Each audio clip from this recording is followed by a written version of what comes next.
My name is Liam Curran, and I'm a senior technologist with Enterprise Ireland. And I am the marine specialist with Enterprise Ireland. And we've been working in offshore wind and looking at the opportunity there and how we can maximize it for our SMEs for about 3 years at this stage. In terms of kind of where we are with, I'll explain kind of the progress we've made and where we are and where we see the key opportunities, and in particular emerging opportunities within the sector. We've established an Enterprise Ireland offshore wind industry cluster, and we have about 60 companies in that cluster at the moment. They break down into a group of companies who are very strong in the industry, very focused in the industry, would be getting lots of work. That's kind of one cohort. We then have a group who are on the onshore side. So for example, they're in areas like substation construction, port and harbour upgrades and so on. That's our second group. And then we have a third group who are in the broader marine space, who could turn their hand pretty readily to the offshore wind industry. We also have some companies in there, and I'll come to this in a minute, who are specialists in things like communication systems, IoT, digital twin, data analysis, virtual reality, that whole area, which is a huge emerging opportunity in the industry, particularly as the industry goes further offshore. We see the immediate opportunity in the UK offshore wind industry. And the reason for that is, first of all, the UK are the world leaders in offshore wind. And they have that plan to put in an additional 40 gigawatts by 2030. That's going to mean a huge investment and a supply chain demand. And what we want to do is get our companies into that supply chain and develop their skill sets and their capabilities with a view to subsequently bringing that capability back home to Ireland. We have had very close engagement with relevant developers and tier one contractors in the UK industry. And one of the reasons we're getting such a level of engagement from those developers and tier one contractors is that they are developing projects in the UK at the moment, but they are the same developers and tier one contractors that will be coming to work on projects in Ireland and in the Irish Sea, in particular in the short term. So we're getting, they know that they need a local content to the supply chain for those projects, both to keep the price down, but also to have political and community buy-in for those projects. So we're leveraging on that interest from their side to get our companies into the UK industry first.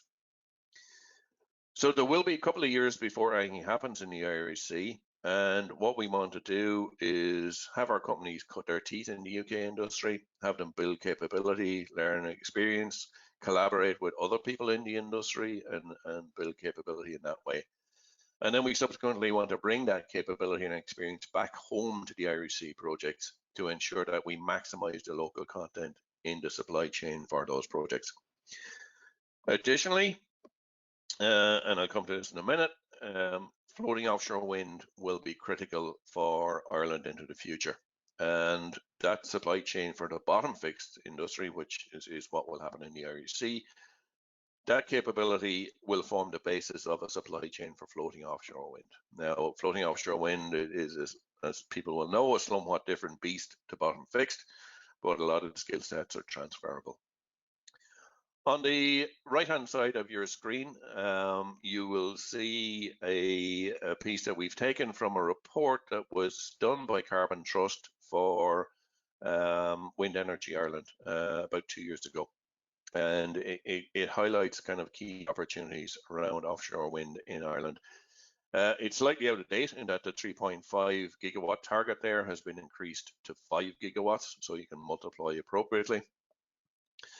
But one of the key things that the report said is that if an offshore wind farm arrived in the morning in Ireland, we would capture about 22% of the supply chain with the capability that we have at the moment. Critically for us in Enterprise Ireland, it also says that if with the right support, this should be able to grow to 30 to 33 to 35%, somewhere in that region. And that's where we see our role, is building that capability now in the short term so that we have the strengths and the companies and the products and services to push that 22% up to the 30-35% area. The report also makes an interesting point. It says that wind energy enterprise zones are needed in ports. And we brought a group of companies over to have a look at Lowestoft and Great Yarmouth before COVID arrived. And there you can see the value of having a critical mass of SMEs in a port area, in a port area. What you develop is effectively a one-stop shop for the developers and tier one contractors, and that makes any particular port very relevant and very interesting to the developers and tier one contractors. So we need to develop that kind of enterprise zone in a port on the east coast in the short term, and then subsequently on the south and west coast. So I'll come to that in a minute. On the bottom of the slide here, you see our areas of capability, areas that we've identified where our cluster of companies have major capability. Starting at the top left-hand side, environmental and planning assessments, onshore civil engineering around ports and harbors. We have companies like Byrne Luby there and Roadbridge, who are specialists in that kind of work. Vessel design and vessel services. I'm going to show you a vessel in a minute that has just been commissioned and is now on its way to actually do some survey work for an offshore wind farm. Subsea services, we have capabilities there in that area, diving, cable repair, and so on. Bottom left-hand side, wireless comms solutions. Now, this is a really interesting area, and when we talk about emerging areas of opportunity, this is one where Ireland actually has a significant capability. Comm systems, Internet of Things connectivity, ICT, data analysis, data collection. That's a real area of opportunity for us. We have some great national strengths in that space. And if we can take those strengths and we can marinize them and use them in the offshore wind industry, and there will be a huge demand for that capability going forward because the industry is increasingly looking for interventionist solutions, and it's going further and further offshore. So it becomes more and more important that you have comm systems and you have communications with your offshore wind turbines. And I'll show you some examples of companies in a minute that are in that space. Operation and maintenance, we have companies that are live in that space at the moment.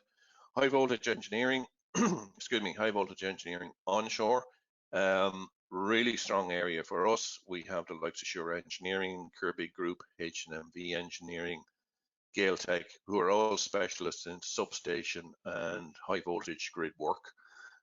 So very strong capability there. And again, that area, bottom right hand there, IoT, robotics, data collection and data analysis. Again, this is a really strong area for us, and we have a capability there that's very, very relevant to the industry. So next slide, just to show you some the development phases and kind of relevant client company capability around those. At development stage, I'm not going to list all the companies here. I'm not going to go through them all, but I'll pick out one or two from each development phase. So during development, we have likes of TechWorks Marine there, who gather data and analyze data for around the resource. So, you know, how frequently does a wind blow? What strength does it blow at? What direction does it blow from? And so on.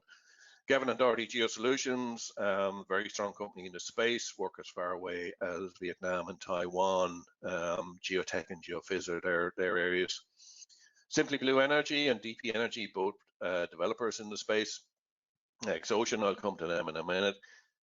Really interesting new company in the space. Bottom there on the development side are Green Rebel Marine. Company has invested significant resources into building a base in Cork Harbour, and they've also bought a survey vessel and they've bought a survey aircraft. So they're putting a lot of money into the industry. An interesting kind of subsidiary company of Green Rebel Marine is EIH2, who are looking at green hydrogen and taking green hydrogen taking the electricity from offshore wind farms, converting it to green hydrogen.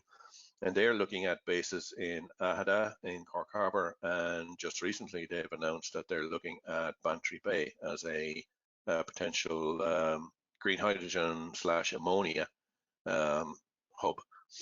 In terms of construction, then we've got some companies in that space as well, like the Combi-Lift that people would be familiar with. They do blade carrier technology for ports. William O'Brien are specialists in craneage. Inland and coastal marina systems, I'll come to them in a minute. IRC contractors have a subsea cable repair technology, very appropriate for the industry. Operation and maintenance, Villicom, who are in that offshore comms space, and I'll talk a little bit about them in a moment. Cathix Ocean have a light and vision system for ROVs, and have done quite a lot of work around cable routes to shore and cable surveys. Arklow Marine Services, they're currently building a small vessel for the offshore wind industry for another company that are in our cluster as well. The two down the bottom, Farrer Marine and A.G. Marine, are new startups in the space, and they both have built crew transfer vessels, the modern scale type crew transfer vessel for the UK industry in the short term, but they would both hope to come back to Ireland when the IRC projects are up and running. So for anybody who's, I'm sure most people on the call or on the conference will be familiar with the Irish resource, but just to show it to you here in two nice graphics. On the left-hand side, you can see the wind resource. That purplish area is the strongest potential. So you can see it goes all the way up along the west coast of Ireland and up around the north, and still a very significant resource in the kind of orangish area along the south coast and up the east coast. On the right-hand side is the sea area which Ireland has access to, and you will note the size of it. It is 10 times our land area, and it goes way out into the North Atlantic. That becomes particularly relevant when we talk about floating offshore wind and that resource. We have a continental size resource and a small island demand for electricity. So one of the key points is that if we put floating offshore wind out there to the west and the south coast, we are going to have more than enough electricity for our own grid. So then what do we do with the surplus? So that's a key question for us all. Just to show you progress on what's happening in Ireland, this graphic here is courtesy of the Marine Renewables Industry Association.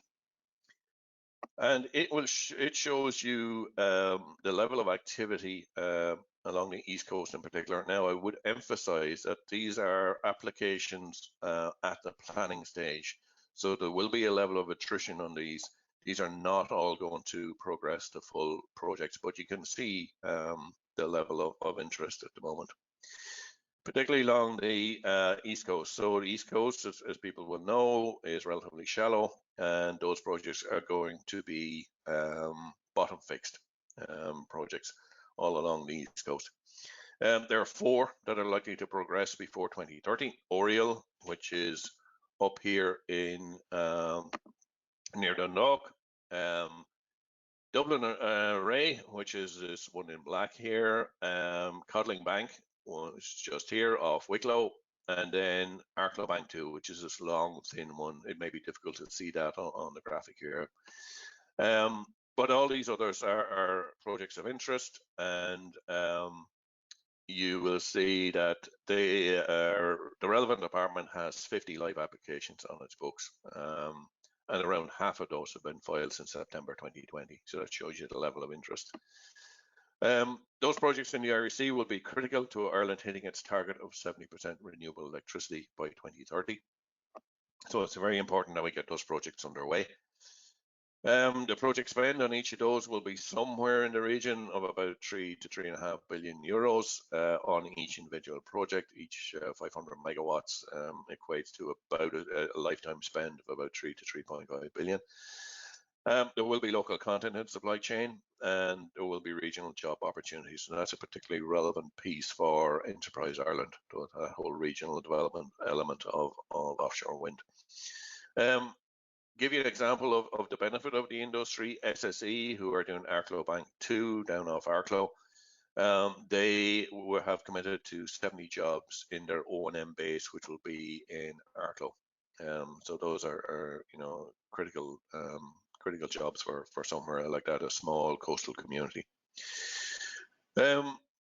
So projects in the Irish Sea initially, but then coming around to the Celtic Sea subsequently, and the inshore ones down on the south coast piece there, the ones that are close inshore are likely to be bottom fixed, but as we go further offshore, they're going to be floating, those projects. So we need to develop the capability and indeed the technology for floating. Off the west coast, you can see predominantly floating projects out there, and the reason for the concentration of those in that particular area is that the grid along the west coast is relatively weak, other than one point, the Money Point power station, which is down in County Clare, where I am. That's in the Shannon Estuary. And it's basically the place where offshore wind farms could plug into the grid on the west coast. But we will need to strengthen grid along the south and west coast for projects. So that's kind of the big picture of what's happening in Ireland at the moment. Timelines. So like I said, 2020 to 2030, the focus is very much on the 5 gigawatts on bottom fixed offshore wind projects in the Irish Sea. That's where the entire system is focused at the moment. We are likely to need some capex investment for a construction port. You can debate where that construction port should be. But we will need to invest in a construction port for the Irish Sea projects. And that is time critical. So we need to get going on that pretty quickly. Timeline from 2030 to 2040 is likely to see continued development in the Irish Sea, but also those developments in the Celtic Sea and off the west coast. And they're effectively going to be floating offshore wind. The likely basis for those projects: Cork Harbour, Shannon Foynes in Shannon Estuary here, Killybegs up in the northwest corner, and possibly Rossaveel. Rossaveel is also interested. Rossaveel is a big fishing port, big fishing port in Galway, who would be interested in having a look at that at the industry. As I said, the resource far exceeds the needs of the island of Ireland, so we have an all-island grid, and that grid will be more than supplied by what we could generate in offshore wind. So then the key question becomes, what are we actually going to do with it? Do we send it as electrons via an interconnector to mainland Europe and sell it there, or do we convert it to green hydrogen? And in terms of green hydrogen, a couple of interesting developments. One is the ESB Equinor announcement around the repurposing of the Money Point power station. So that's a coal-fired power station, has to shut by 2025 anyway. But it is likely to be replaced by a base for floating offshore wind, including a green hydrogen facility there. We also have the EIH2 projects in Aghada, in Cork Harbour, and now in Bantry Bay. So people are already beginning to think around green hydrogen. And there's a real opportunity there for us to develop an export industry in green hydrogen. We do need a national coordination group to maximise the benefit for Ireland Inc. We need to maximise local supply chain content. That's our piece, but we're just part of a bigger opportunity there. We need to maximise regional employment, and that will be critical for the community buy-in to these projects. We need the industry as a decarbonisation mechanism for our own energy needs. There's a significant export potential, and there's an FDI potential. So, there are large companies in this industry that could potentially be interested in Ireland when we develop to the full extent that we can. Also, major international opportunities. There's the EU Green Deal, and in Horizon Europe, which are funding mechanisms for projects in this space. If you look at the German National Hydrogen Strategy, they have firmly nailed their colours to the mast there on green hydrogen, and they see countries like Ireland as a potential supply for green hydrogen for their needs. They are the opposite to us. They will have a huge green hydrogen demand, but relatively little in the way of renewable electricity to generate that green hydrogen. So they look to people like us with the resource as natural partners. Scotland, with the Deep Wind project, should be a natural partner for us as well. They have lots of experience in the industry. They've built up capability, and their geography is somewhat similar to us in terms of deep water offshore. So they will be looking at floating, and we should be working alongside them to build our own capability and to work with Scotland in terms of the industry. Norway are also very interested in working with us. ESB have formed a joint venture with Equinor around that Moneypoint project. But there's a wider group of companies in Norway who are based around the oil and gas industry, and they are very much interested in working with Ireland. They see the size of the resource in Ireland. They know that they can be part of the supply chain here. Particularly around floaters, because they have the experience of the oil and gas industry building those kind of large structures for the oil and gas industry. And we're talking about similar technologies for offshore wind, floating offshore wind. Just give you some examples of innovative Irish companies in the offshore wind sector. And we see here on the top left is X-Ocean, who have that unmanned surface vessel technology. And they can do survey work that previously was done by large vessels with the associated costs and carbon footprint indeed.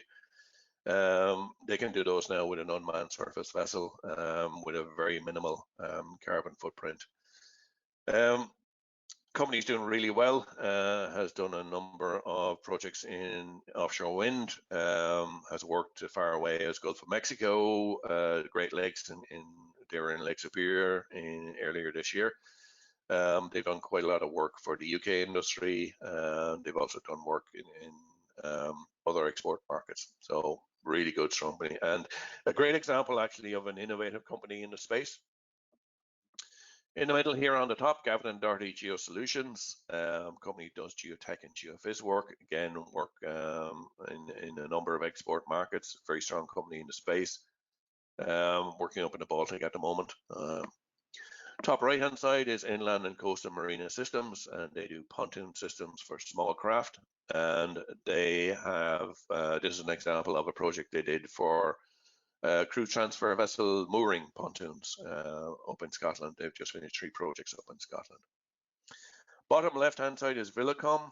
This is a company who provide a 4G and 5G connectivity for both construction and operation and maintenance of offshore wind farms. And they've signed a major contract with Ørsted to provide comms for Ørsted in offshore wind farms. That's when I'm talking about kind of that opportunity around comm systems and IoT and connectivity. This is a great example of a company who are in that space. About 3 or 4 years ago, this company never even knew about offshore wind. It had no interest in offshore wind. We convinced them to have a look at offshore wind, and subsequently they, through their own kind of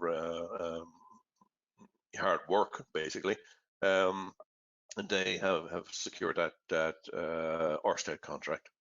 So really strong capability in that space, and that's a great example of emerging opportunities in the sector, I think, that whole area. And that's an interesting point, actually. I think when you are an SME, I think there's 2 ways you can engage with the industry. One is to have something very innovative and very new, like the X-Ocean technology or the Villicom comms technology. If you're offering something which is more conventional, I think what you, certainly for an Irish company starting out trying to get into the industry, what you're going to need to do is form a joint venture, either with another company, in that Irish company or UK company or whatever in that space, or a company that has a lot of experience of working in the industry. And over here on the bottom right-hand side is an example of that.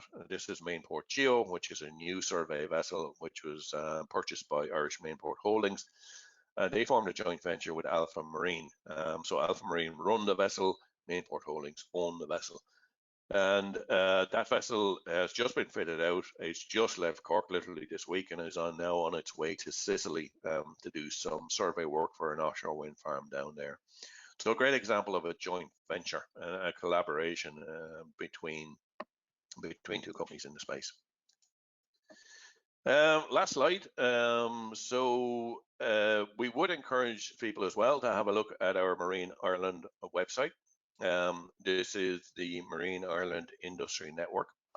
And this is a network of companies who are in the broad marine space in Ireland. Now, it's not specific to offshore wind, but a lot of the offshore wind companies are in there. The idea of the network is to bring together researchers, companies, agencies, end market, etc., with a view to building collaboration and showcasing capability. So we'd encourage you to have a look at that website. We do have subsector profiles in there, including offshore wind. We have a news section, we have an events section, we have some case studies in there. We have a company directory, which now is about 160 companies in it, if I remember correctly. So you can see a little kind of thumbnail profile of those companies in there, and you can get an understanding of what we do. It is open to any company on the island of Ireland. So if you'd like to be part of the network, do please get in contact. You can do that on the website, and you can get your profile up there. That's it from me, guys. Very happy to take questions. If anybody wants to get in contact with me, there's my email. It's liam.curran@enterprise-ireland.com. And happy to take questions. And again, thanks to InvestNI for the opportunity to speak to you this afternoon.